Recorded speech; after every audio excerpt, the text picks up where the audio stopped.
The first message appeared on my wife's phone at 11:47 p.m. I remember the exact time because I wasn't supposed to see it. Claire had fallen asleep on the couch with her head resting against my shoulder while some forgettable movie played in the background.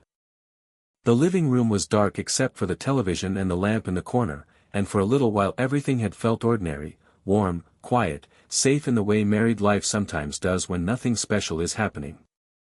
Then her phone lit up on the coffee table. I only glanced at it because the screen was facing upward. That was all. Just a reflex. But the message preview was enough. I missed last night already. No name. Just a number. For a second, I genuinely thought I had read it wrong. I stared at the screen until it dimmed. Claire didn't move. Her breathing stayed slow and even, one hand loosely folded in her lap. The movie kept playing. Somewhere in the kitchen, the refrigerator kicked on with a low hum. Everything around me remained normal, and yet something inside me had already started to come apart. I told myself there had to be an explanation. A wrong number. A joke. Something work-related phrased badly. Anything. But even while I was thinking those things, I knew they weren't true. There are certain messages that arrive already carrying their own meaning. You don't need context. You don't need proof. The shape of the sentence is enough. I missed last night already. I sat there for another minute, maybe two, barely breathing. Then I carefully shifted Claire's head off my shoulder, took the blanket from the armchair, and covered her with it. She murmured something in her sleep and turned slightly toward the back of the couch. Her phone was still on the table. I wish I could say I ignored it. I wish I could say I was the kind of man who waited until morning and asked a calm question in a calm voice. I wasn't. I picked it up. Claire and I had never been secretive with our phones. Not in the performative we have nothing to hide way couples sometimes claim, but in the ordinary way of long familiarity. I knew her passcode. She knew mine. We never made rules about privacy because neither of us had ever given the other a reason to. At least that's what I had believed. My hands were shaking enough that I nearly dropped the phone. The messages were still open in the notification bar. When I tapped them, a thread appeared. The number wasn't saved, but it clearly wasn't random. There were weeks of messages. Not dozens, hundreds. At first, I couldn't even process the words. My eyes were moving, but my brain refused to absorb them all at once. I saw fragments. Can't stop thinking about you. He'll be home soon. Delete this. I hated when you left. Same hotel. You looked beautiful today. I miss your voice. I felt physically cold. Not hurt first. Not anger first. Cold. It's strange, the way your body reacts before your mind can organize the damage. My chest tightened, my fingers went numb, and for a few seconds all I could hear was the blood moving in my ears. I sat there in our living room, in the house we had bought together 3 years earlier, reading messages between my wife and another man while she slept less than 2 feet away. There are moments that split your life cleanly in half. That was one of them. I don't know how long I kept reading. Maybe 10 minutes. Maybe 30. Time had become useless. The man's name finally appeared farther up in the thread. Ethan. That made it worse in a way I hadn't expected. Before that, he had been faceless, just another man, an abstraction I could almost hold at a distance. But a name makes someone real.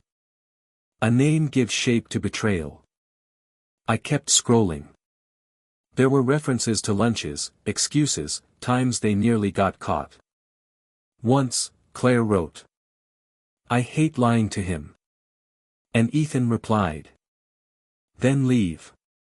A little farther down, she wrote, "It's not that simple. You know that." I had to set the phone down after that. Not because I was overwhelmed, though I was, but because something ugly and wild had started rising in me. A kind of rage I didn't trust. I stood up too fast, walked into the kitchen, and gripped the counter until my knuckles hurt.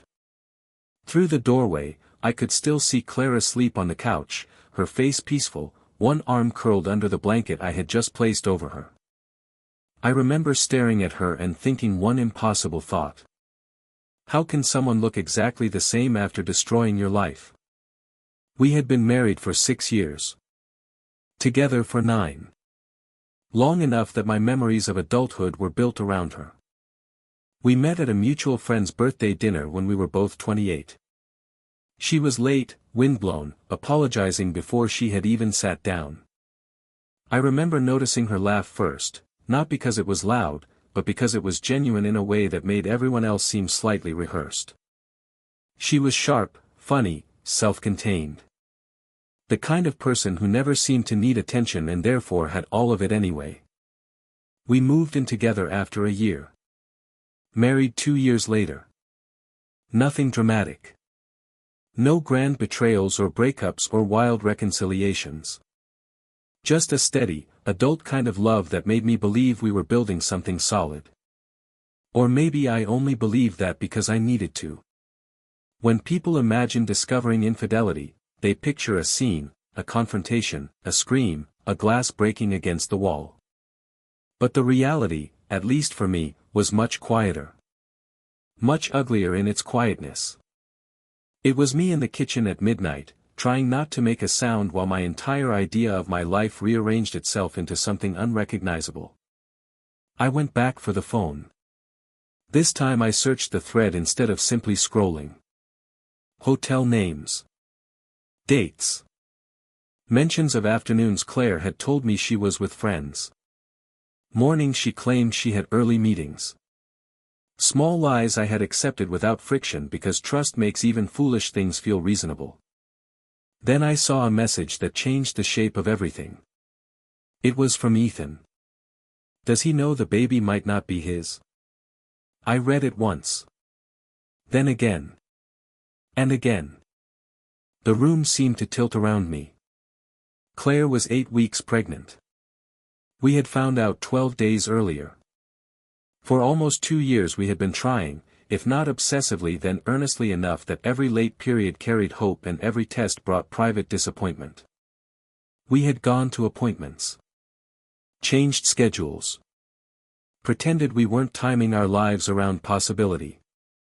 And then, finally, after enough time had passed that we had almost stopped expecting it, Claire had stood in our bathroom holding a positive pregnancy test with tears in her eyes.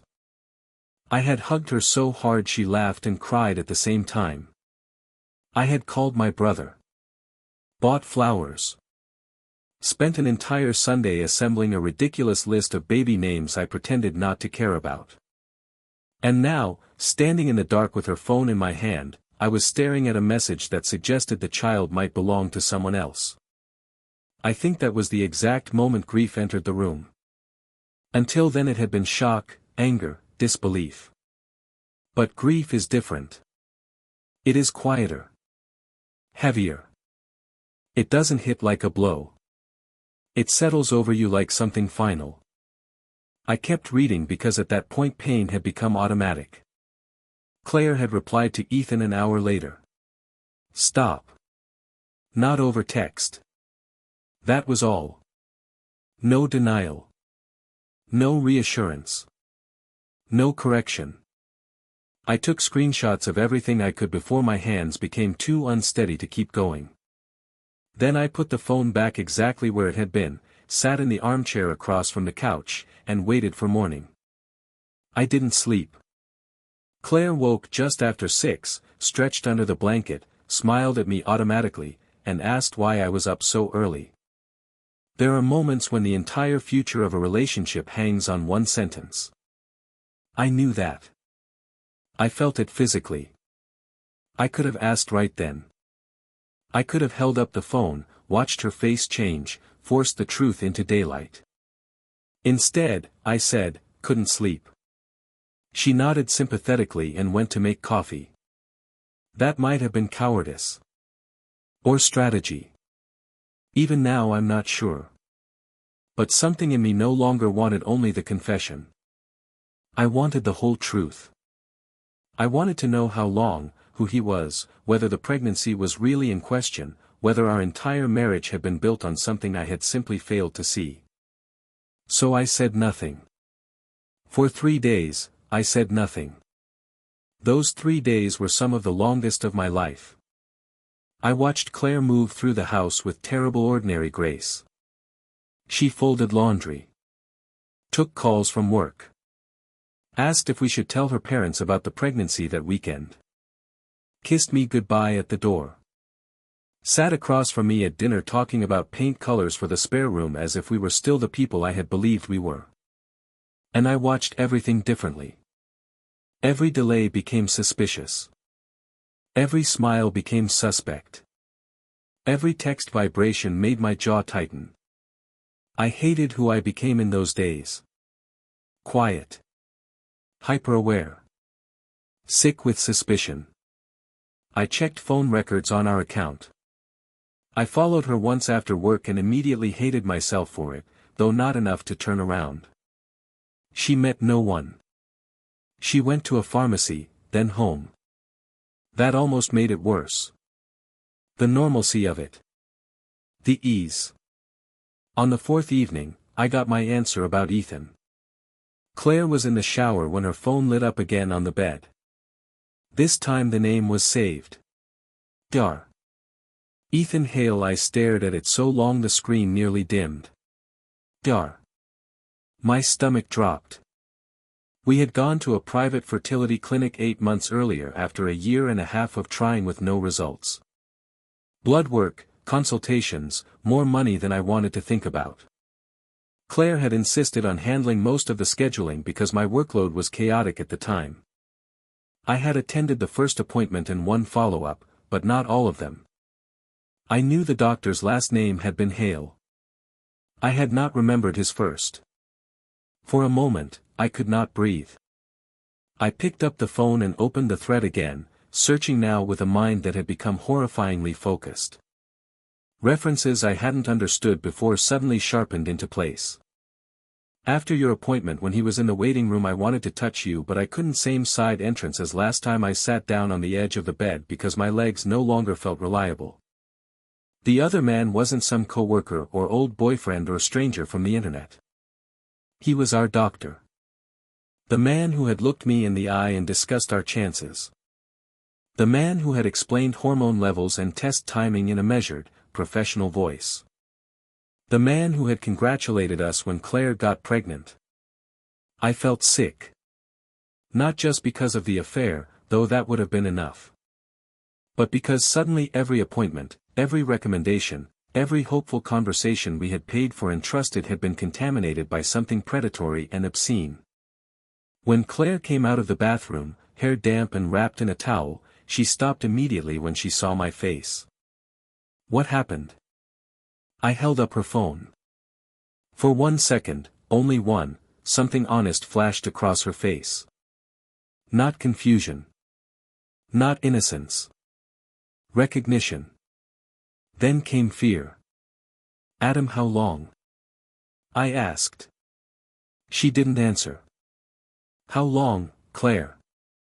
She sat down slowly on the chair by the window as if her knees might give out. She looked pale, smaller somehow, stripped suddenly of the ease she had carried for days. It started in March, she said. March. 7 months. I laughed then, not because anything was funny, but because my body needed some release valve for the pressure building inside it. In March, I repeated. So while we were trying to have a baby. She covered her eyes with one hand. It wasn't supposed to happen. That sentence did something to me. Not because it was surprising. Everyone says some version of that when they're caught. But because of how insultingly small it sounded compared to what it described. As if betrayal were weather. As if it had drifted in through an open window and simply happened around her. I asked the question I had been carrying like a blade for 4 days. Is the baby mine? She started crying before she answered, which terrified me more than any word could have. I don't know. I remember the silence after that more vividly than anything else. There are truths so devastating that the mind cannot absorb them in real time. It records details instead. The drip of water from her hair onto her shoulder. The weak yellow light from the bedside lamp. A car passing outside. My own hand resting on my knee, strangely steady. Did he know? I asked finally. She nodded once. I felt something in me turn cold and hard. Did he ever touch you in that clinic? Claire flinched. That was answer enough. What came out over the next hour was worse than I had imagined and somehow also more pathetic. Ethan had started with messages after appointments. Professional at first, then personal, then intimate. Claire said she had felt vulnerable, ashamed about the fertility issues, lonely in ways she hadn't admitted even to herself. He listened. He remembered details. He made her feel chosen at exactly the moment she felt most broken. I interrupted her there. Don't do that, I said. Do what? Don't tell this story like you were hypnotized. She went silent. And that, more than the crying, felt like the first honest moment of the conversation. Because whatever had happened between them, it had not happened to her. She had participated. Repeatedly. Deliberately. In my house. In my life. While letting me believe we were trying to build a family. I asked if she loved him. She said she didn't know. I asked if she planned to leave. She said no. I asked why. And she said something I don't think I will ever forget. Because with him, nothing feels real. With you, everything does. I stared at her. Maybe she meant it as a confession. Maybe she meant it as a twisted kind of compliment. But all I heard was this. You used him for fantasy and used me for life. And somehow that made it worse. I moved into the guest room that night. The next morning, I called a lawyer. Then the clinic. Then, eventually, my brother. The paternity test couldn't be done immediately, so for weeks I lived inside a kind of suspended nightmare. Claire stayed with her sister. The clinic opened an internal investigation after I reported Ethan. I learned things I wish I didn't know, that boundaries had been crossed with at least one other patient, that rumors had existed, that institutions often protect themselves until someone forces them not to. 3 weeks later, Ethan's wife called me. I didn't even know he was married. She had found my number through documents at home after he abruptly moved out. She wanted to know what I knew. We spoke for almost an hour. By the end of the call, I realized that the affair had not just broken my marriage. It had detonated several lives at once, all orbiting the same selfish man and the same lies. The paternity results came back 16 days later. The baby was mine. When I saw the result, I sat in my car in the parking lot outside the lab and cried harder than I had cried at any point before that. Not out of happiness, exactly. Relief, yes. But grief too. Because by then I understood that even the best possible answer could not restore what had been destroyed. People think betrayal is about sex, or lies, or secrecy. But the deepest wound is usually stranger than that.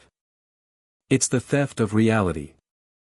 It's realizing that while you were living one life, someone beside you was quietly building another, and letting you continue inside the false one. Claire wanted to reconcile. For a while, part of me almost wanted that too. Not because I forgave her. I didn't. But because loss makes people sentimental about things that are already dead. I missed the version of us that had never existed. I missed the house before I knew what had happened inside it. I missed not having to question every memory. But in the end, I couldn't do it. Not because of Ethan. Not even because of the paternity question. Because once I had seen the messages, I understood something I could never unknow. Claire was capable of looking directly at me while carrying a secret large enough to break me, and saying nothing. That kind of silence changes love permanently. We divorced before the baby was born. Our son is 4 now. He has my eyes and her patience. Sometimes when he laughs, I feel a sharp, impossible mix of gratitude and sorrow that still catches me off guard. I love him more than I know how to describe. And because of him, Claire and I remain connected in the practical, careful way divorced people sometimes do when they are trying not to pass their damage down a generation. But there are nights, even now, when I think back to that first message lighting up her phone in the dark. I miss last night already. And what stays with me most isn't even the affair. It's the brutal simplicity of how ordinary the moment looked. A quiet living room. A sleeping wife. A phone screen glowing on a coffee table. That's the frightening thing about hidden lives. They almost never look hidden while you're inside them.